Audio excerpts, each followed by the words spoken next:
तेरी वजह से अब मोहल्ले में निकलना भी दुश्वार हो गया। अरे औरतों ने कितनी बेइज्जती करी मेरी, और कितनी बेइज्जती करवाएगी बता दे। इज्जत से हमें रहने देगी या नहीं? क्या आपके दिल में इन मासूमों के लिए जरा भी जगह नहीं है? इन्हें लेकर मैं कहाँ जाऊंगी? अरे तू क्यों जाएगी? इन्हें फेंक देना कहीं ले जाकर। हमारे लिए हमारी इज्जत ज्यादा जरूरी है। हम गरीबों के पास इज्जत के अलावा कुछ नहीं होता। तेरी वजह से हर जगह बदनाम हो गए हम। शारदा की ऐसी बातें सुनकर शालिनी को काफी ज्यादा बुरा लगता है। तो अब जैसे ही भूख के मारे वो बच्चे रोने लगते हैं तो शालिनी उन सबको अपने सीने से लगाकर बोतल से दूध पिलाती है और एक माँ की तरह ही उन्हें लोरी गाकर सुलाने लगती है। आ लेके चलूं तुझको एक ऐसे देश में, मिलती है जहाँ खुशियाँ परियों के भेस में। शालिनी एक एक करके उन सभी बच्चों को सलाह देती है और उन्हें एक टक निगाह से देखने लगती है। सच में बच्चों को इस तरह अकेले पालने में कितनी ज्यादा मुश्किल होती है। अगर मोहित होता तो वो भी इनका कितना ख्याल रखता। अब इसी तरह कुछ दिन गुजरने लगते हैं। शालिनी आज अपनी एक काफी पुरानी सहेली कोमल के घर गई होती है, जहाँ कोमल के हाथों में 2 छोटी जुड़वा बेटियां होती हैं और कोमल उन बेटियों को शालिनी को देती है। शालिनी, अब मैं इन दोनों को और नहीं पाल सकती। मेरे पति की नौकरी छूट गई है और पहले से ही घर में 2 बच्चे हैं। मैं अब अफोर्ड नहीं कर सकती। इन्हें प्लीज तू अपने साथ ले जा। लेकिन कोमल, तू ऐसा क्यों कर रही है? ये सही नहीं है। मेरे पास भी पहले से 6 बच्चे हैं और अब ये 2 और। इन्हें भी पाल ले और अगर नहीं पाले जाते ना तो फेंक दे, पर मैं अब इन्हें अपने घर में और नहीं रख सकती हूँ। तू भी तो मेरी प्रॉब्लम समझ। शालिनी अब उन 2 जुड़वा बच्चों को लेकर अपने घर आ जाती है, जहाँ उसे आज फिर से अपने माता पिता के ताने सुनने को मिलते हैं। काम कर, हमें घर से निकाल दे। फिर तू रह लिया इन बच्चों के साथ। पता नहीं कौन सी मनूस घड़ी में तू पैदा हुई थी जो आज हमें ये दिन देखना पड़ रहा है। अपने पिता के मुंह से निकली ऐसी बातें सुनकर शालिनी काफी ज्यादा दुखी होती है। तो अब शालिनी मोहित को कॉल करके उसे जबरदस्ती मिलने को बुलाती है, जिससे परेशान होकर मोहित अब शालिनी से मिलने आ ही जाता है। तुम क्यों मेरे पीछे पड़ी हो? समझ नहीं आती क्या? एक बात, मैं तुमसे आज आखिरी बार मिलने आया हूँ। अगर आज के बाद तुमने मुझसे मिलने की कोशिश करी या मुझे कॉल करके परेशान किया तो मैं तुम्हें पुलिस के हवाले कर दूंगा। तुमने जो मेरे साथ किया उसका क्या तुम्हें पता है कि मैं किन हालातों से गुजर रही हूँ? क्या हो रहा है मेरे साथ? लेकिन तुम्हें तो उसकी कोई फिक्र ही नहीं है। प्यार ही नहीं तो फिर फिक्र किस बात की? और भूल मत, तूने मुझे प्रपोज किया था, मैं तेरे पास नहीं आया था। ये सब जो भी हुआ है सिर्फ तेरी गलती की वजह से हुआ है। इस वक्त शालिनी की जिंदगी में कोई भी नहीं था जो उसे समझ सके, उसका साथ दे सके। तो वहीं दूसरी तरफ सरस्वती को उन दोनों जुड़वा बच्चों के बारे में भी पता चल जाता है।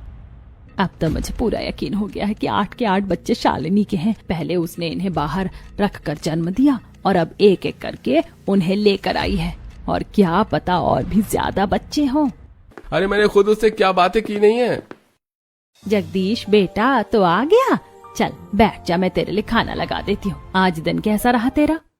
बस वही माँ, हर रोज की तरह आज भी रिपोर्टर्स के पीछे कैमरा लेकर घूम रहा था। पता नहीं मुझे कब रिपोर्टिंग करने को मिलेगी।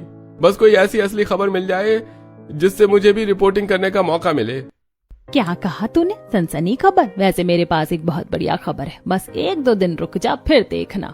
अब ऐसे 1-2 दिन गुजर जाते हैं। आज शालिनी की तबीयत काफी ज्यादा खराब होती है। शालिनी के माता पिता घर पर ही डॉक्टर को बुलाकर उसका चेकअप करवाते हैं। देखिए, इनके शरीर में इस वक्त काफी ज्यादा कमजोरी है। मैंने कुछ दवाइयां लिख दी हैं, आप इन्हें टाइम पर दे दीजिएगा और खाने में भी इन्हें अच्छी चीज दीजिए। डॉक्टर की बातें सुनकर शालिनी के माता पिता काफी ज्यादा परेशान हो जाते हैं। तभी वहां सरस्वती फिर से उन मोहल्ले की औरतों के साथ शालिनी के घर पर आती है। अरे मुझे तो पता ही था कि 8-8 बच्चों को जन्म देगी तो हालत तो खराब होगी ही ना।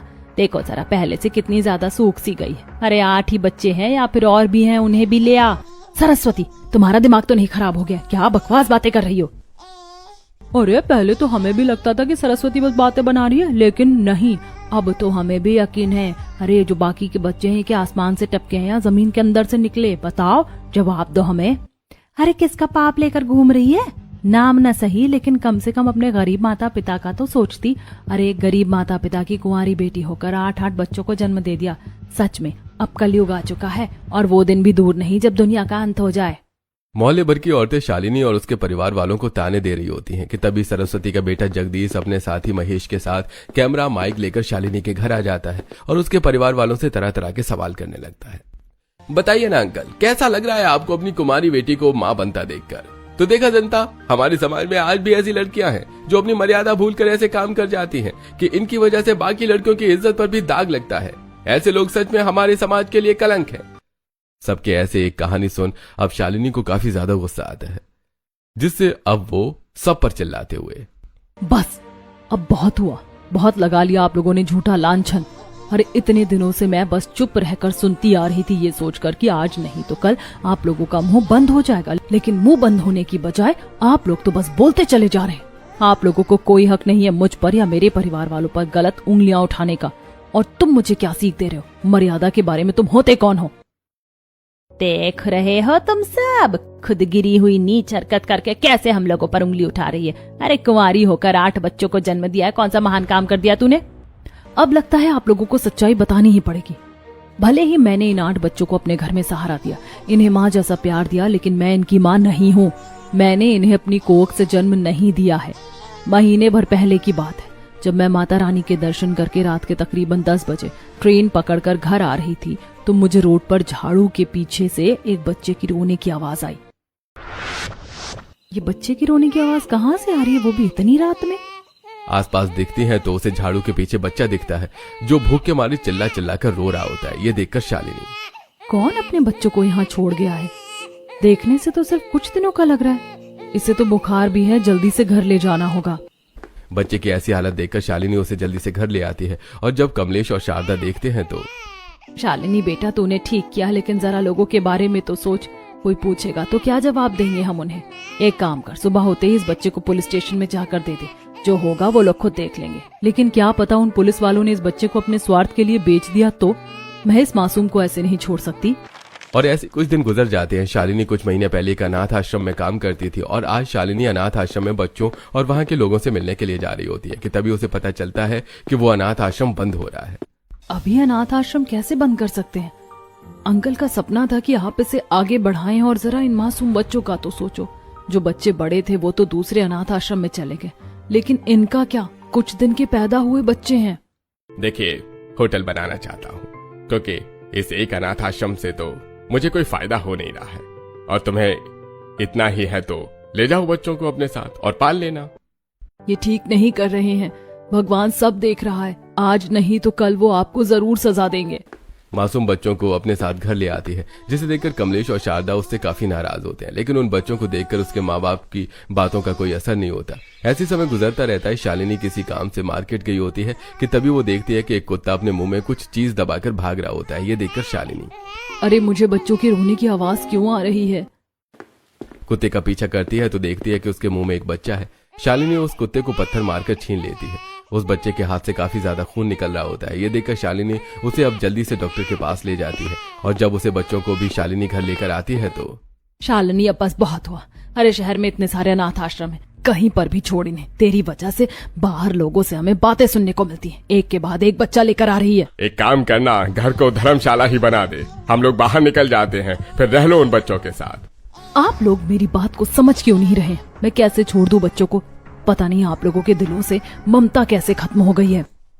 तेरा एहसान है, हमारी तो ममता नहीं खत्म हुई है, बस हमें समाज का डर है, क्योंकि रहना तो हमें इसी समाज में है ना। आज उन बच्चों को लेकर शालिनी और उसके माता पिता में काफी ज्यादा लड़ाई होती है। अब ऐसे कुछ दिन गुजर जाते हैं और आज शालिनी अपनी पुरानी सहेली कोमल से मिलने के लिए जाती है। कोमल की पहले से ही 2 बेटियां थी, और जब उसे पता चलता है कि दोबारा जुड़वा बेटियां हुई हैं तो, शालिनी तेरे पास तो पहले से ही 6 बच्चे हैं, इन दोनों को भी ले जाओ। मेरे पति बहुत गुस्सा कर रहे हैं, इनकी नौकरी छूट चुकी है और पहले से ही 2 बेटों की जिम्मेदारी हम पर, तीसरी बार और 2 बेटियों के दिन नहीं निभा सकते हैं। बेटी हो या बेटा है तो तेरी ही औलाद ना, तो तू ऐसा कैसे कर सकती है इनके साथ? क्या करूं, पर अब इसे करने के अलावा मेरे पास कोई और दूसरा रास्ता नहीं बचा है। और अब शालिनी उन दोनों बच्चों को लेकर घर आ जाती है, और इसी के साथ सभी लोगों को शालिनी के कुंवारी होकर और बच्चों को जन्म देने का असली राज पता चल जाता है। अगर ये सब सच है तो इसकी ऐसी हालत कैसे हो गई इतने बच्चों को जन्म देने के बाद ही, और उसका शरीर ऐसा होता है? इनके शरीर में खून की कमी हो गई है, इसलिए इनकी ऐसी हालत है। और आज तो ये बेहोशी हो गई थी, इसलिए मैं देखने के लिए आया था। इन्हें एनीमिया की प्रॉब्लम है। पता चला कि मेरी बेटी ने 8 बच्चों को कैसे जन्म दिया, या सुनना बाकी रह गया है? उनकी खुद की बेटी नहीं है ना? अगर खुद की बेटी होती तो पता चल जाता कि दूसरे की बेटी की क्या इज्जत होती है। अगर मैंने सच में कुंवारी होकर इन 8 बच्चों को जन्म दिया होता तो फिर तो आप लोग मुझे जिंदा ही जला देते। नफरत है ऐसी समाज से जो अपनी सोच के चलते इस तरह लड़कियों की इज्जत उछाले।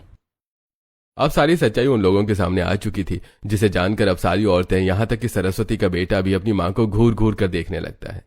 शालिनी बेटा, मैं माफ कर देना, हमें तो पहले दिन बातों पर विश्वास नहीं था, लेकिन सरस्वती ने हमारे इस तरह से कान भरे कि हमें इन बातों को मानना ही पड़ा। शायद इसीलिए सरस्वती, भगवान ने तुम्हें कभी बेटी नहीं दी। भगवान को भी पता था कि तुम एक ऐसी औरत हो जिसके लिए किसी और की बेटी की इज्जत जरा भी प्यारी नहीं है।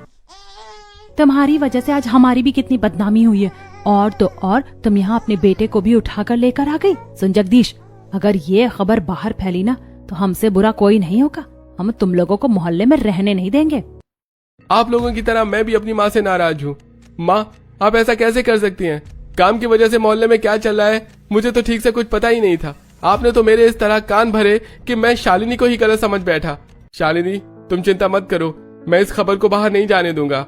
अब तो मैं एक ऐसी खबर छापूंगा कि जिससे लोग तुम्हारी तारीफ करेंगे। सभी लोगों के ताने सुनकर सरस्वती वहां से शर्मिंदा होकर चली जाती है, जिसके बाद अब उन 8 बच्चों में से 2 बच्चे रोने लगते हैं। ये देखकर शालिनी बिस्तर से उतरती है और उन्हें एक माँ की तरह ही चुप करवाने लगती है। अरे तुम तो मेरे प्यारे गुड़िया और राजा हो, ऐसे नहीं रोते। माँ, लगता है इन्हें भूख लग रही है। तो सच में इनका एक माँ की तरह ही ख्याल रखती है, लेकिन तूने सोचा है कि अब आगे क्या करना है? हमारे हालात इतने अच्छे नहीं हैं, बच्चों को सिर्फ कुछ दिन ही और रख सकते हैं। मुझे भगवान पर पूरा भरोसा है कि कुछ ना कुछ तो होगा ही, जिससे मैं इन 8 बच्चों को पाल सकती हूँ। भगवान इतना निर्दय नहीं है। शारदा, पूरे मोहल्ले भर में असलियत सामने आ चुकी है, तो हमें तो शर्मिंदा होने की भी जरूरत नहीं है। सभी लोग बस सरस्वती बहन को ही सुना रहे हैं, उन्होंने काम ही ऐसे किए हैं। उस दिन के बाद से शालिनी अब आराम से खुलकर उन बच्चों को पालती है, तो वहीं आज पड़ोस के लोग भी शालिनी की मदद करते हैं। ये देख शालिनी बिटिया, घर में कुछ ऊन रखे थे तो मैं बच्चों के लिए स्वेटर बनाकर लाई हूँ। चाची, अभी तो गर्मी का मौसम है, इतनी गर्मी में मैं स्वेटर थोड़ी ना बनाऊंगी। पगली, पता है मुझे, लेकिन जब सर्दी आएगी तब तो पहनाएगी ना। इन 8 बच्चों में से 5 बच्चे तो लड़कियां ही हैं, और लड़कियां तो देवी का रूप होती है, तो देखना उनके कदम से सब कुछ अच्छा हो जाएगा। नीलम इतना बोल ही रही होती है कि तभी शालिनी के घर पर कुछ रिपोर्टर्स और संस्था के लोग आ जाते हैं, और अब वो सब शालिनी को देखकर, सो गाइस, देखिए ये वही शालिनी जी हैं जिन्होंने इन 8 बच्चों को एक माँ की तरह पाला। इन पर झूठे झूठे इल्जाम लगाए गए, लोगों द्वारा इन्हें ताने दिए गए कि ये कुंवारी माँ है जिन्होंने 8 बच्चों को जन्म दिया है, लेकिन ऐसा नहीं है। अपनी कोख से जन्म न देने के बावजूद भी इन्होंने इन्हें कितने अच्छे से पाला है। जी नमस्ते, मेरा नाम संदीप है और मैं एक बहुत बड़ी संस्था चलाता हूँ। हमें आप जैसे लोगों की जरूरत है। हम इस 5 लाख रुपए के चेक के द्वारा आपकी मदद करना चाहते हैं। मैं भी इनकी तरह एक बिजनेसमैन हूँ और मैं आपके पूरे 10 लाख रुपए का चेक देना चाहता हूँ, ताकि आप इन जैसे और बच्चों की मदद कर सके। यह सब जगदीश की वजह से हुआ था। उसने ही शालिनी के बारे में अच्छे अच्छे बातें रिकॉर्ड करके ऑनलाइन डाल दी थी, जो आग की तरह चारों तरफ फैलती हैं, और हर कोई शालिनी के इस काम की सराहना करता है। अगले दिन अब मोहल्ले की कुछ औरतें शालिनी से मिलने के लिए आती हैं। शालिनी बेटा, तुम्हें तो कुल मिलाकर पूरे 15 लाख रुपए मिल गए हैं। आप इन 15 लाख का क्या करोगी? कह रही हूँ अपने और अपने माँ बाप के लिए एक अच्छा सा घर बनवा लो और ऐशो आराम की जिंदगी जियो। तुम इन पैसों की एफडी करवा लो, आगे जाकर तुम्हारे ही काम आएंगे। आप लोगों की बात बिल्कुल सही है, लेकिन ये पैसे मुझे मेरे लिए नहीं बल्कि इन बच्चों के लिए मिले हैं। मैं पैसों से इन जैसे ही बच्चों के लिए काफी कुछ करना चाहती हूँ। इतने पैसे मिलने के बावजूद भी शालिनी अपने दिल में जरा भी लालच नहीं लाती और उन पैसों से उन और भी अनाथ बच्चों के लिए एक आश्रम बनाती है, जिसमें कई बड़ी संस्थाएं और बिजनेसमैन योगदान देते हैं, और उनकी मदद से शालिनी कई सारे ऐसे अनाथ बच्चों को पालती है जो अलग अलग कारण से अपने माँ बाप द्वारा छोड़ दिए गए हैं। जरा आराम से बच्चों के साथ नरमी से पेश आना, और इस तरह तुम्हारे बोलने से वो चुप थोड़ी ना हो जाएगा। एक काम करो, लोरी गाओ, फिर देखना कितने आराम से सो जाएगा। शालिनी बेटा, तूने बिल्कुल ठीक कहा, जो चीज सोची नहीं थी वो भी सच हो गई। भगवान ने हमारा खूब साथ दिया है, और अब देख हमारे हालात भी पहले से कितने अच्छे हो